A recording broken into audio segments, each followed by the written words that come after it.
we have not mentioned it, there is a grant. So that's coming out of CDE in cooperation with the Chancellor's Office and Tim Rainey's office of the Workforce Investment Board. We've formed a collaboration to structure that grant in such a way that it serves all of our needs, and we're trying to demonstrate our collaboration at the state level because that's what we're asking you to do at the local and regional level. And so we're hoping to have that grant to come out shortly after the first of the year. We know you're busy over the holidays and you have no time to write a grant like that, so we thought we'd wait till after the first of the year. So that'll come out the first of the year, and then we'll give you, applicants will have about 90 days to apply and submit those grants, and they'll come back to our office, and then we have a whole structure for scoring those grants, and we're hoping to award those grants by June 30th so that we've encumbered all of that money and then make the announcements, and so that the successful applicants will start spending money July 1st of 2014. And should let you know that those grant funds actually must be fully expended by June 30th of 2018. So you have time to expend those funds.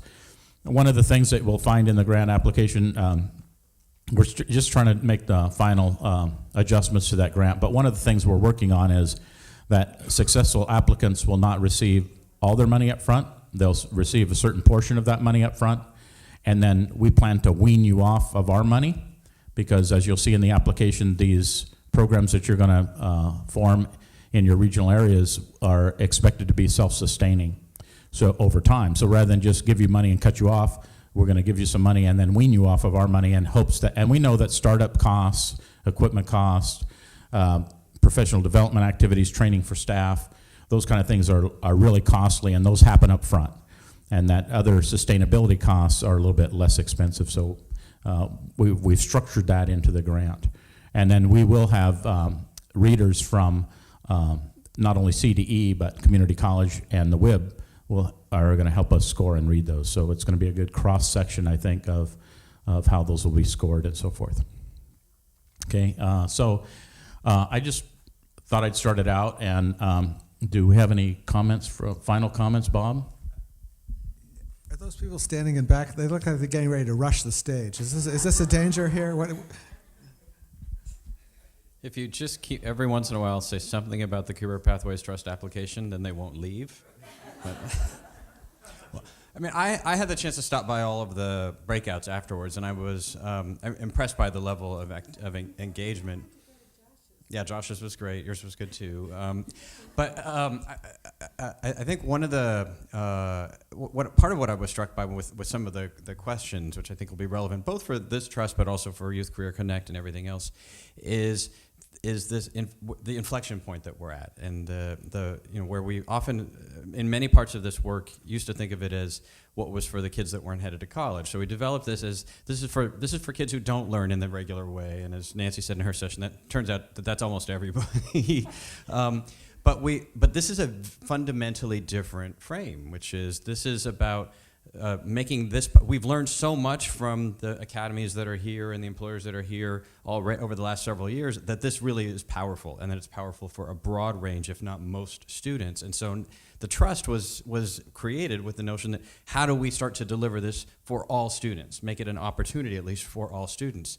That means that it can't just be the way we did it before. And so I was impressed in Josh's session around the notion that you need an intermediary to do this work, and in Nancy's, you can't just go and do dual enrollment by having one teacher talk to one college faculty member and get their course certified. And it's hard. I think for a lot of folks in the field, it's a hard adjustment to make, because they saw the $250 million as an example and said, "Oh, good, I can get money to my partnership academy is expiring in 2015. I can get money to make it last for another 2 years."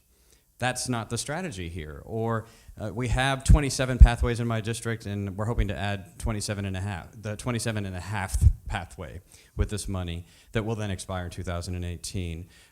Or we already do a good job, and why don't you just invest a little bit more in what we're doing today? Or I'm already working on work-based learning. If I just had one more person on my team, I could double the number of internships that we're doing, all the way from 25 to 50 in my district of 12,000 kids. And so this opportunity is also a challenge to us to not think about it as how do we do just a little bit more of what we were already doing, or work a little bit harder at what we were doing before, bring one more partner to the table, but fundamentally rethink at the system level and at the regional level how this can become real and possible and embedded in the work-based learning as well for most, if not all, kids. So I just add that, this is $250 million, so it sounds like a lot of money. But we're also in a large state. And as Chris said, the money can't really fund what you're currently doing. This is a whole different shift, and that was what today and tomorrow and Thursday are all about, is forming that mindset and these regional partnerships and making this really happen for our students. And so, one way I think that Darrell Steinberg described it is, think of this as economic development through education. And I told you earlier that we really don't want you in your partnerships to be engaged in the effort, but we want you to be married to the effort. So it's a whole different level of commitment that you ever made. And what I've told other people, it's not about the money, right? It's about this work and doing this work in this way. And think about this. If we don't do this right, then the legislature is going to say, we just invested $250 million and you couldn't pull this off. Why would we give you more, right? So we're asking for those grant applicants to turn in strong proposals that address that need for the regional economy and actually the economy of those individual students, because it's about their economy as well. And so that's what we're looking for in your grant applications. And I would just like to say that, when we talked about in my session, is just think about it as you're convening, you're measuring, you're brokering, you're assessing, but then you also have to show the gains you've made. So don't forget about measurement, and that's been talked about a lot. And think about, as an intermediary, you want to make life as easy as possible for these businesses, for these kids to really be successful, and for the teachers that are working with these kids to grasp and think differently about who they're sending out and what skills they need.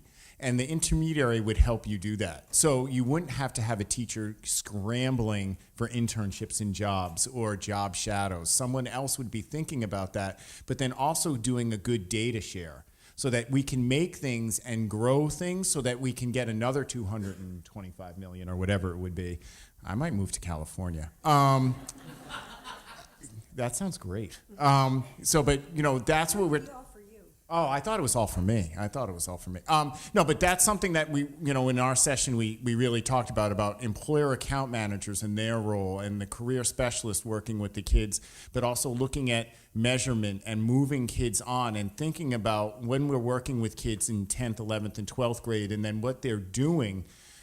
Because in my session, someone said, in exit surveys, every kid seems like they're going to college, but life happens. So we have to think about what that looks like. And so this is really exciting to be here and see all these people really enthused about this. So I have one sort of more on the philosophical side comment, which relates to what Josh had to say, and which I didn't say before, but in some fundamental way, the shift is really acknowledging the role of work in human lives. And that's when you look at those youth unemployment numbers, and when you think about times when you've had precarious employment, and I'm sure many people have, that does a real job on your identity. And we are going to lose a whole generation of young people if they don't get work experience, because work experience is what is, in a sense, their initiation into a productive adult life. And so I think it's really important to think about that, and to think on the other side. The work experience takes some of the burden off teachers, who are often the adults who pay attention to kids, but other people don't. And if you're in a work setting, in an intergenerational setting, then you see multiple adults doing multiple kinds of jobs, and it has got to have a really transformative effect on the commitment that you make to yourself to move on into adulthood. And that, I think, is a really, really critical, foundational way of thinking about what we all need to do for the 14, 15, 16-year-olds coming along. piggyback on that. I think one of the things that really changed I until I really had a chance to spend time inside a pretty intensive week that Nancy and I and Susanna Cooper here and a few others had to spend looking at the Swiss system. I had always kind of operated on the premise that until kids were 18 or 19 or 20, it really was not realistic to expect employers to invest in them, and that's certainly very much the American model. Most American employers are understandably kind of skeptical about getting too engaged with high schools or with high school age kids. They haven't settled down. We know all the things you can say about adolescence. But what really turned me around was seeing at scale 16 and 17-year-olds in a variety of different kinds of work settings really just kind of coming alive. And largely that was because of the incredible amount of support that they got from adults, but seeing kids rise to the expectation of adults and seeing them introduced to the work world when they're still very much in a kind of formative stage and their identity is getting formed, and catching kids before they've developed a lot of negative bad habits and attitudes about work when they're still in this kind of, fresh-eyed kind of stage was really very, very striking. The other comment to make, and this is not at all a knock on the wonderful employers who are here, but the scale issue was really striking.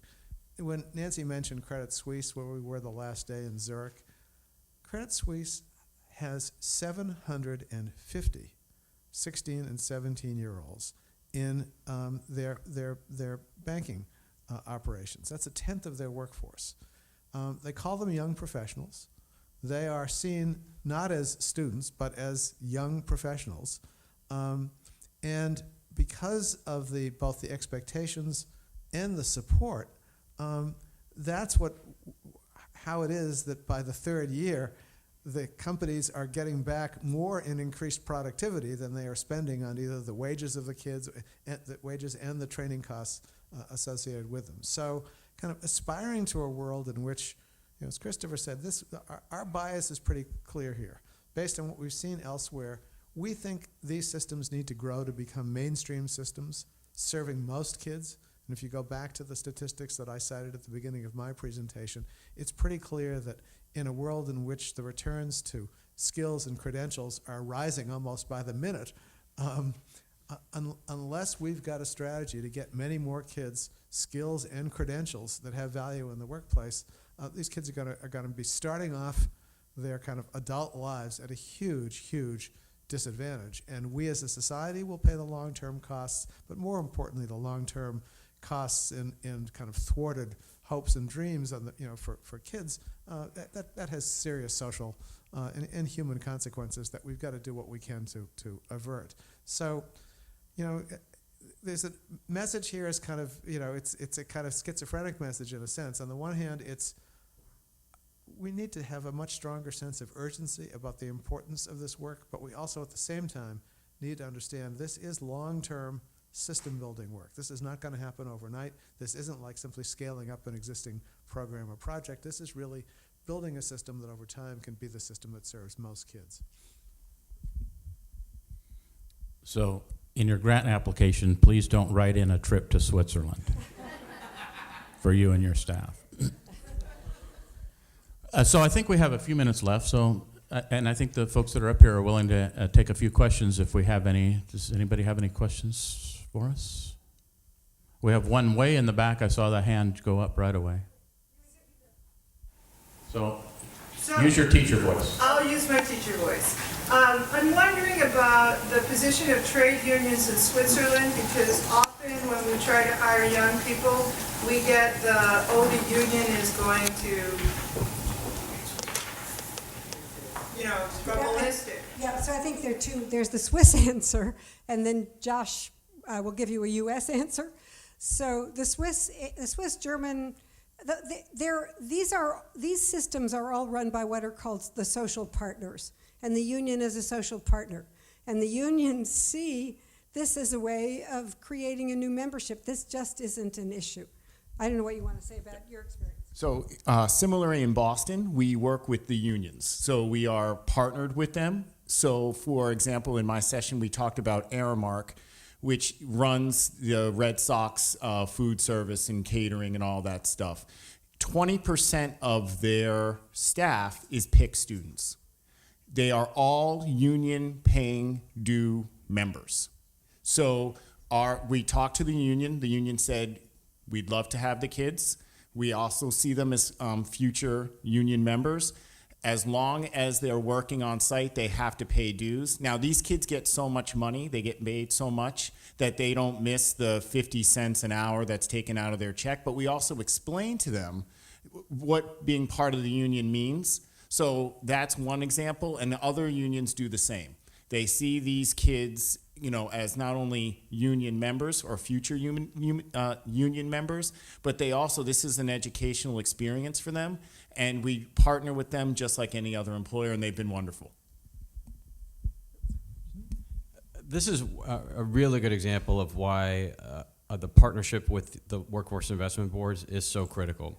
And not that sort of partnership is, okay, we've designed the whole career pathway, we got 2 employers, and our whole school, our entire district came together, and we even learned how to speak community college for a day, and we got them to the table. So we've designed the whole system, and then we went to the WIB and said, we'd like you to be on the committee or something.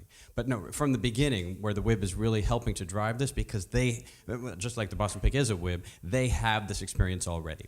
And and the WIBs all have union representation on them, and so they've gone through this before. And so rather than trying to learn all of the union politics and all of that from a district perspective, to really rely on the partnership with the local and regional WIBs, I think is a really powerful strategy. I think one difference is that in European countries, many times the apprenticeships are not only blue collar or come out of the trades, but they're white collar apprenticeships, which we don't in America really look at. We don't really have apprenticeships that are white collar apprenticeships. So if you look at this from a different perspective, there's no reason we couldn't have white collar apprenticeships going on, and we should. So it's a different perspective. Any other questions? Fred?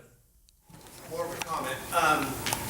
I represent teachers of OGED, Career Tech, and I tell you, there's about half of them that are really excited about the grant, and then the old timers see something different. And I'll tell you what the old timers see.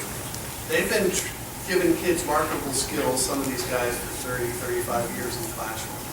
They've won a Cold War, they've created an industrial revolution, et cetera, through traditional career tech. Now they're seeing in the same budget that takes away $384 million of ongoing ROP money at the time that these grant dollars will kick in. For one-time dollars to try to put enough bells and whistles on their programs to excite policymakers about something they've been doing successfully for 30 years. And so I'm just telling you, there's a mixed feeling. I think the old-timers' perspective is going to be the one that wins out. And there's a lot of them that don't have grant writers in their district. Some of these are rural districts. So I'm just letting you know, we've seen a very rosy picture about this one-time $250 million allocation. But it comes at an ongoing cost that far transcends it every year in the budget starting in 15, 16. And whether ROPs are the greatest delivery model or not, and I can argue both ways, almost every career tech program is dependent on those dollars. And so I don't know what's going to happen in 2 years. I don't know if there'll be enough bells and whistles attached to career tech to excite Sacramento. But it just seems odd that we're celebrating a one-time grant when in the same budget we wiped out nearly $500 million of ongoing career tech dollars. So everybody's looking at me. So, I guess one comment I would make is when the ROP money, there was a requirement for a maintenance of effort to happen with that ROP, right, for 2 years. So the ROP money, as of today, and for the next 2 years, is not gone. That money still exists. This money is on top of that, right? So now we have 2 years, and this is coming from an old-timer, voc ed guy. If you look at the hair, I mean, that's where I earned my bread and butter for many years, teaching construction. And that's what I did. And so I understand their concerns. I don't know that I have the right or a answer for that. But we do have 2 years to try to bring that money back and this money. As you heard from Darrell Steinberg today, I think he's interested in making this money, maybe another year or so of money. I think I'd hate to talk for him, but no. He did say it. Yeah, he did say it. I think in his heart he would like to make this a more permanent money. And I also believe that he believes strongly in career technical education. He's our strongest advocate, I think, over there in the legislature. And we still have 2 years to try to bring some of that ROP money back. It's not impossible to do, but hopefully we can. And we just need to spend the next 2 years trying to do that. Can I just add, I think the best strategy for long-term support, in the same way the partnership academies were supported in the budget, is the full and complete and total engagement of all the parties, including the voc ed teachers. Right, the worst strategy for dealing with what happens with RCPs in 2 years would be to say, we're stepping out of this. Right, I mean that shaping what the systems at the district and the regional level look like through this Career Pathways Trust is going to be in many ways the most powerful way to influence that ultimate outcome. So I'd hope that, and the funds were completely different, right? The $250 million was not subtracted from the amount of money that could potentially be available. I mean, for those of you who are not Prop 98 nerds, I mean, it was a completely different pot of dollars that went into the 250, so they weren't competing. But really, the opportunity for vocational education in this environment is for this massive investment to change the world, to change the systems in education and workforce investment and in regions in ways that celebrate and reintegrate vocational education or career tech education into the center once again. Yeah, so I'm not responsible for the politics in California, but I want to just say something about the ROCP structure and what happens here and in some other states. So here, vocational education is part-time, as I understand it, and separated from the comprehensive high schools. That's not not part-time. Students. I think it varies a lot. Okay. It depends who delivers that. Okay, so let me start all over again. The point is that many in other states, and probably here some, lots of comprehensive high schools or big high schools do not have much by way of career education. They've focused very heavily on raising standards, meeting test score requirements, and so forth. So I think that this is an opportunity to reconnect what goes on in the ROCPs and the comprehensive high schools. Because in a sense, it's the kids in the comprehensive high schools with no career programs that are losing out. That's something we saw in Boston. We still haven't really solved it. When Massachusetts rose to the top in academic achievement, that was at the cost of career programs in the high school. One of the reasons why Boston is very proud to put 9,000 kids to work in the summer is that they can't integrate, or it's been very difficult to integrate work-based learning back into the high schools, our regular high schools, because there's no infrastructure for it any longer. So the point I'm making is part of this refreshing, reframing, rethinking is reconnecting these disparate parts, and some of it is it's the kids in the schools without career programs who are now suffering from the loss. Okay, so I think we're right at 3 o'clock or a little bit after, so maybe we could take one more question. Just make it easy. No? Okay, don't have any.